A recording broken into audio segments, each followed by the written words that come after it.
Hey, everybody, and welcome back to the Texas Blue Action Podcast. We are so excited to have you all join us today because we are talking to Luke Warford, who is the candidate for the Railroad Commissioner seat.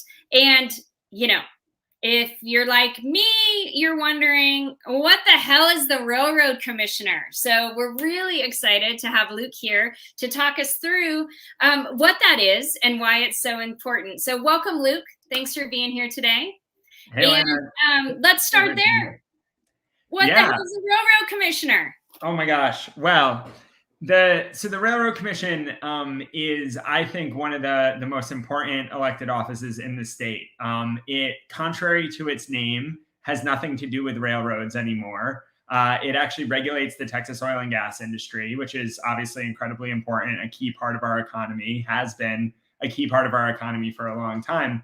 And so the backstory here, you might be wondering, like, where'd the name come from, right? And the backstory is that the agency was actually created in 1891, so over 130 years ago.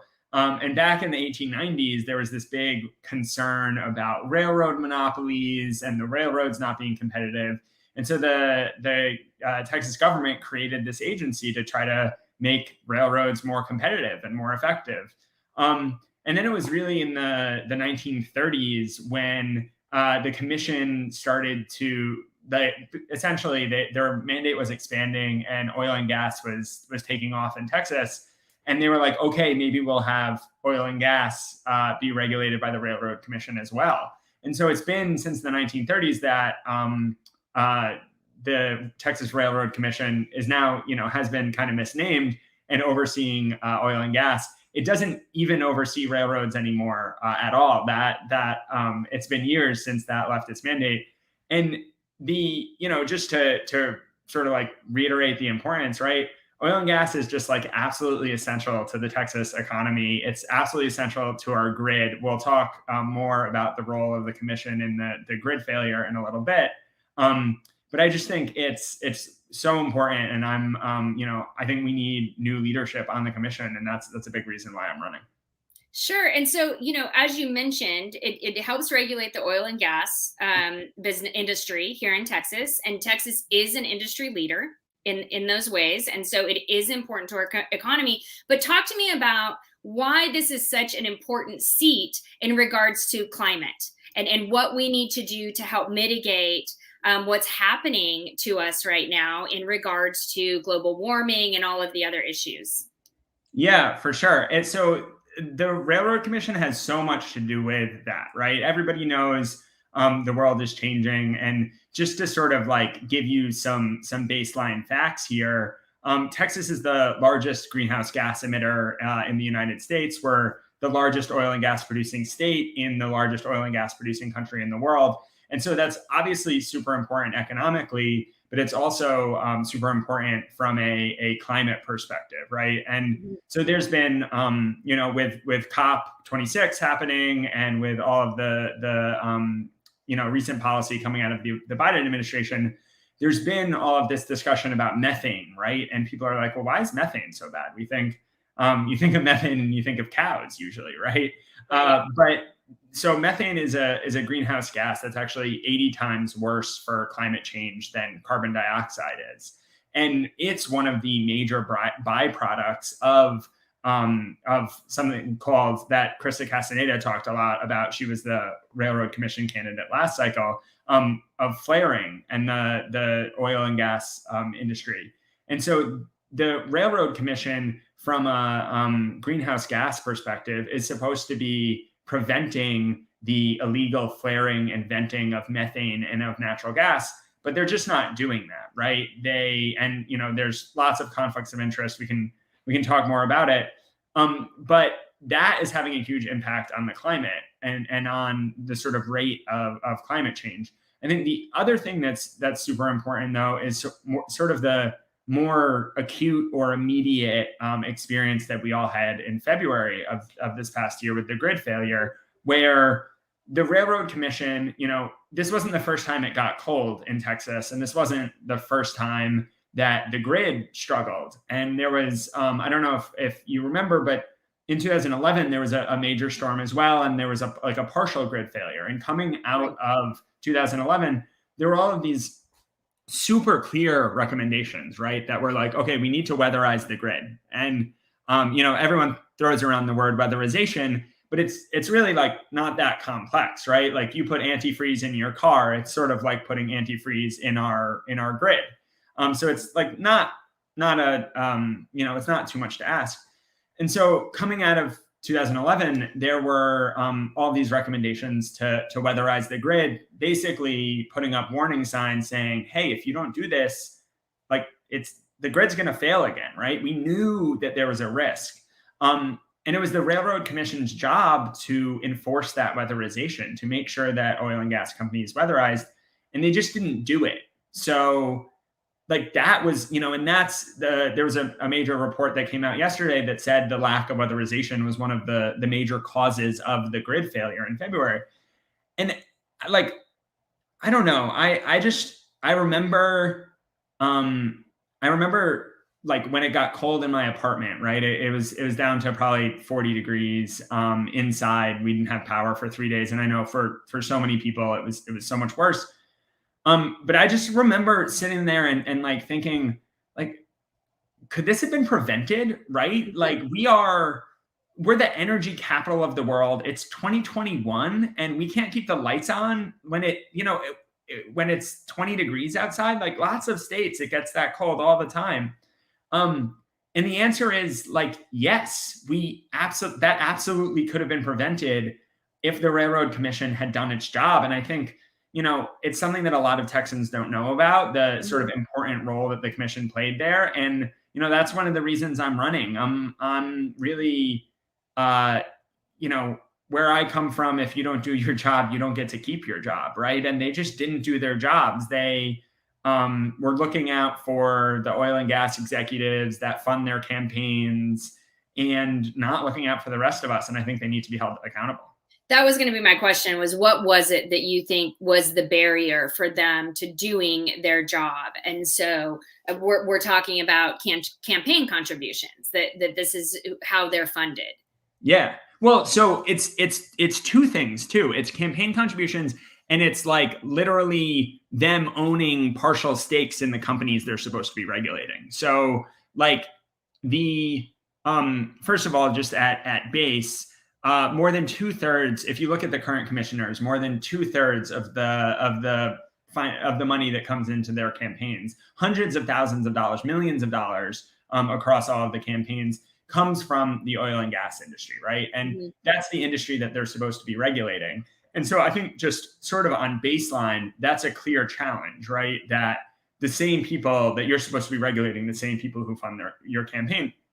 But then when you think about it sort of even more acutely, it's even worse than that, right? Which is the commissioners all own partial stakes in oil and gas companies. They're connected to the industry. You look at Christy Craddock, right? Like her family is the oil and gas industry.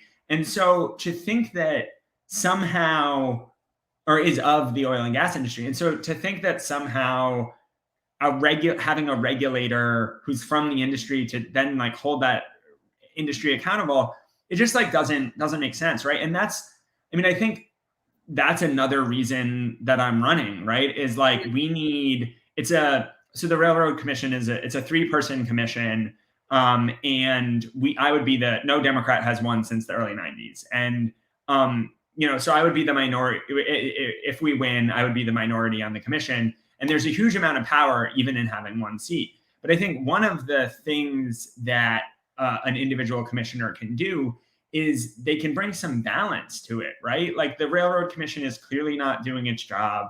There's all of these conflicts of interest. So, for example, there's recusal laws, right? Where the commissioners are supposed to recuse themselves from cases where they might be conflicted, where, okay, say I'm Wayne Christian, who's the person I'm running against, and I am a partial owner of an oil and gas company that we're ruling on. I would say, I'll put up my hands and say, I can't act in the interest of Texans in this case. I'll recuse myself. It's a super common thing. But those rules exist and they basically never use them, right? I think you can count on one hand the number of times that those rules get used. And the reality is that just means that the commission is not working on behalf of Texans. It's having real costs. And that includes the grid failure. I mean, that includes, I think the sort of one of the most offensive things about the commission was, during the winter storm, right? We're all home. We're all, cold and thinking about how to get the power on and feeling uncertainty about when the power is going to come back. Melting ice in our toilets so right. that we can flush them. Like that was a real thing. Right. Yeah. Oh, 100%. And that's where Texans are. And there were millions of people having that experience in February. And I'd like it, even you just saying that, you're like, yeah, that is, we were doing that. Well, and I don't mean to make light of it because 700 people died. 700 people lost their lives in a situation that shouldn't have happened. Many of them trying to keep themselves warm in their cars or their families warm. Children who died in their beds because they weren't warm enough. So, I don't want anybody who's listening to think that you or I make light of this when I make jokes about melting snow in our toilet, because we don't. There's real effects to what we're talking about. And that's why I wanted you to have you on today and showcase this seat and the importance of what we can do here by electing a Democrat to that office. So thank you for sharing all of that information. And tell me more about, how the commission can help with restoring our grid and being involved in that process. Yeah, for sure. And, just to speak to the point you just made too, it's like, that's so much of it, right? Like one of the, we're talking about it, but like, it really matters. Right. And I'm mad, right? It is 2021 and we are the energy capital of the world. And 700 people died in their homes. And now that the temperatures are even dropping here, and I'm in Austin. So in Austin, just to even fall weather, the narrative amongst people is preparing for the next time. Right? Well, because it could happen again. But I mean, the amount of people I know that have the privilege to be able to buy a generator or are working on putting solar on their houses or are stockpiling food or water is real. Like that's happening. And that just seems sort of absurd, which it is, right? It's absurd. Well, and, I was having coffee yesterday morning with a woman who's young son is immunocompromised and has a complex health situation. And she was saying just that, right? She was like, well, we went out and we bought this heavy duty generator.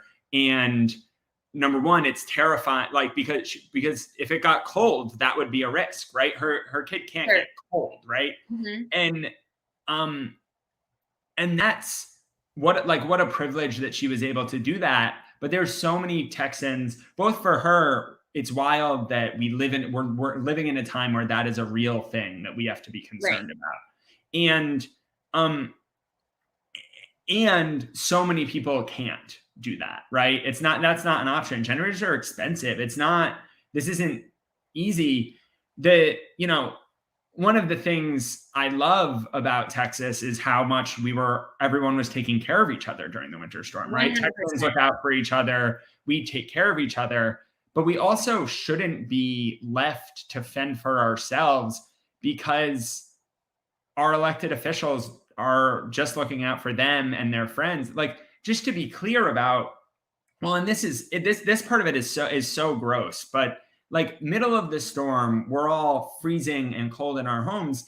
And the railroad commissioners and Greg Abbott and their cronies are sitting around thinking about how to make billions of dollars, literally billions of dollars, $11 billion in the week of the storm made by these companies.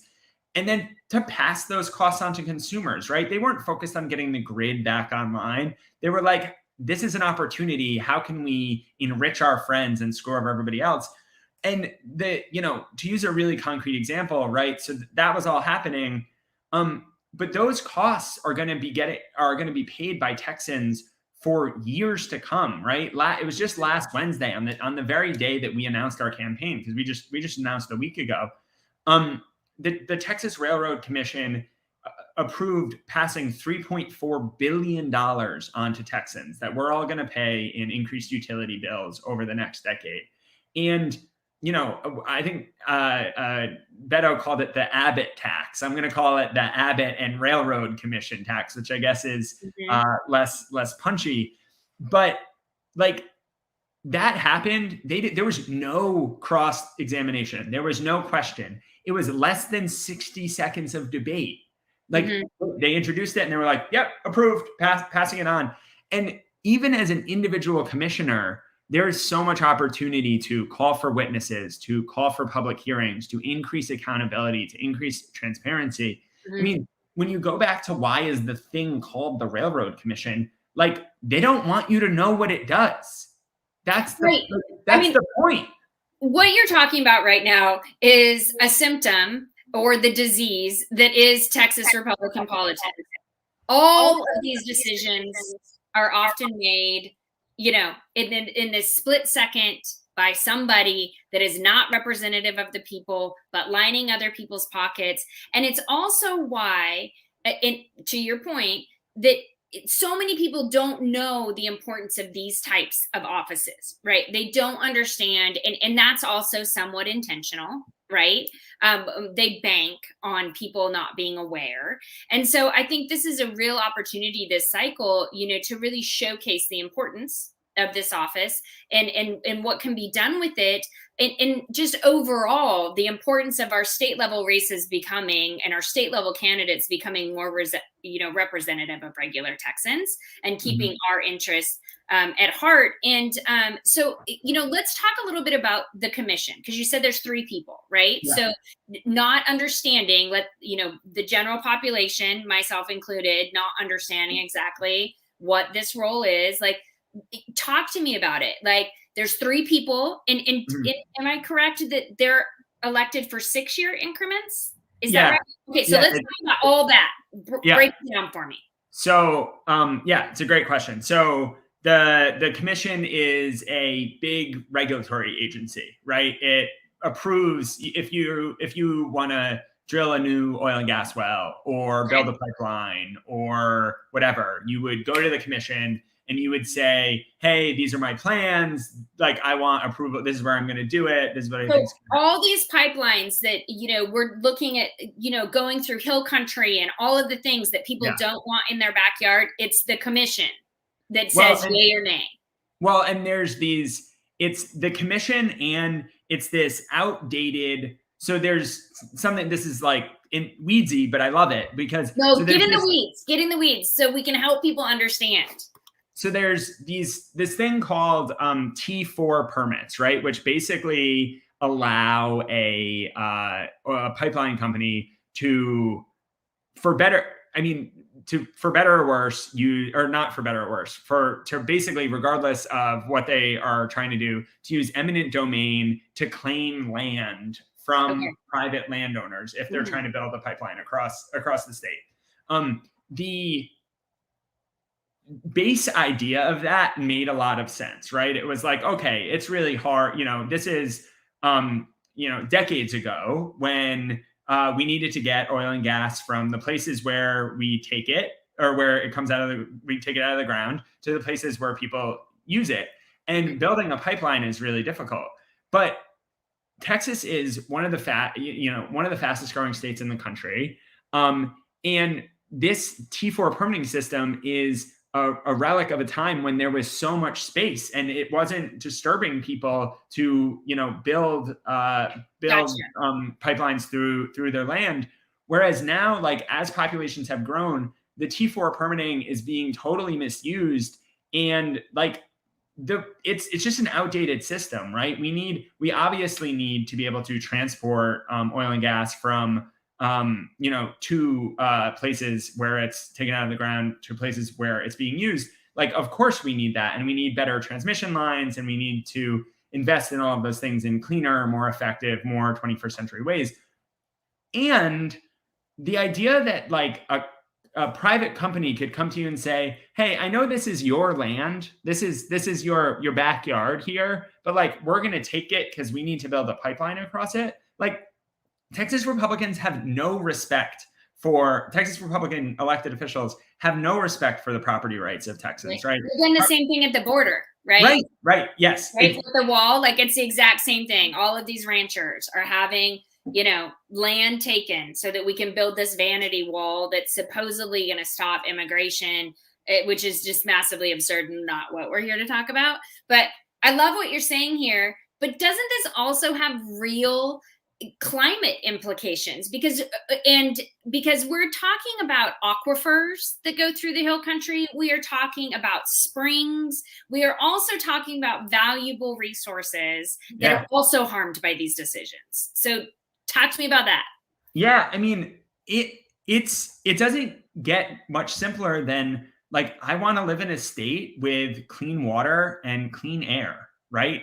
And the oil, no one's saying like, oh, no one's saying that oil and gas is the problem, right? What the problem is when the way that we're taking oil and gas out of the ground, like Texas has this incredible natural resource wealth, right? That has been the foundation of our economy for so long.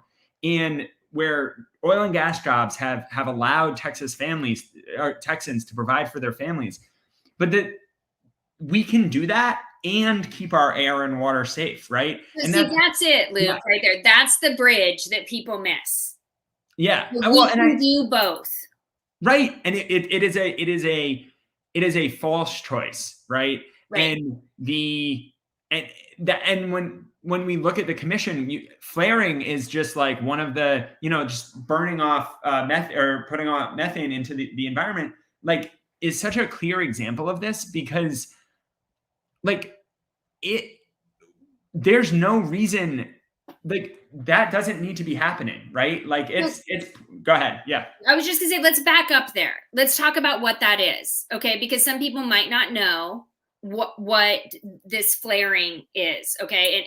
And why it's happening. Can you explain a little bit about that?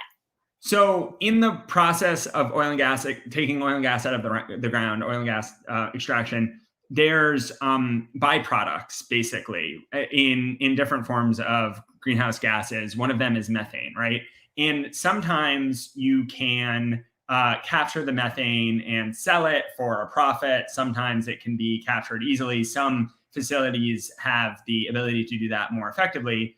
But sometimes if prices are too low, or if the technology that's being used is more outdated, or whatever the cause, it's cheaper to just burn it off or let it out, let it out into the air.